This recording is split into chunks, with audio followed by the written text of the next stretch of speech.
អូខេស្ដីអស់គ្នាស្វាគមន៍មកកាន់ខ្លីៗបន្ថែមបាទថ្ងៃនេះផងដែរយើងធ្វើការតេស្តនៅ AI របស់ Google Gemini បាទគឺពិតជាអែមមែនតើនេះជា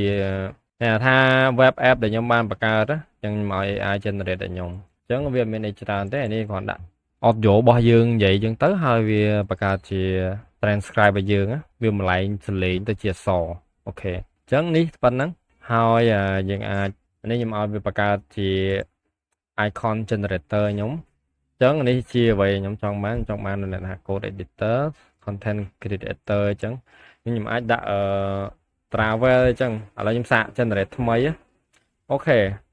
travel trip and peace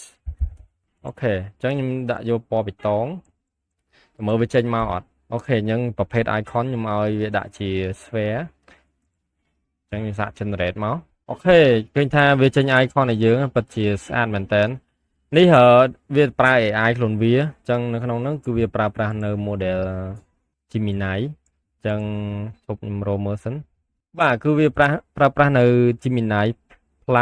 Plus Preview នេះគឺជា model ដែលវាធ្វើការ generate នៅរូបភាពអញ្ចឹងអាហ្នឹងបើសិនជា task របស់យើងតាក់ទងនឹង text តាក់ទងនឹង code គឺវានឹងផ្លាស់ប្ដូរ model ទៅតាម prompt របស់យើងអញ្ចឹងខ្ញុំគ្រាន់តែឲ្យវាដាក់ prompt មក be website icon generator that has options score icon sphere icon color picker and a prompt input អញ្ចឹងខ្ញុំប្រាប់វាថាមុនពេលដែលខ្ញុំ process រូបភាពហ្នឹងខ្ញុំឲ្យវា enhance prompt អញ្ចឹងន័យថាពី prompt ខ្លី3ម៉ាត់បែបនេះវាមកជាបែបនេះអញ្ចឹងយើងបាច់ detail ច្រើនទេយើងគ្រាន់ធ្វើប៉ុណ្ណឹងបានហើយអូខេអញ្ចឹងដើម្បីអ្នកនរគ្នាអាចចូលទៅប្រើបានអត់មានអីច្រើនទេយើងចូលទៅកាន់ ai.studio.google.com មកហើយនៅខាងនេះយើងមានពាក្យថាមួយ build អញ្ចឹងបើអ្នកនរគ្នាប្រើ chat វាអត់ចេញជា dashboard បែបហ្នឹងឲ្យយើងទេអញ្ចឹងអ្នកនរគ្នាចុច build មកអញ្ចឹងនៅពេលចុច build ហ្នឹងគឺវាមានអ្នកណាថា AI app ដែលអាចឲ្យយើងធ្វើការ copy code បានណាអញ្ចឹងនៅក្នុងនេះវាមានអ្នកថា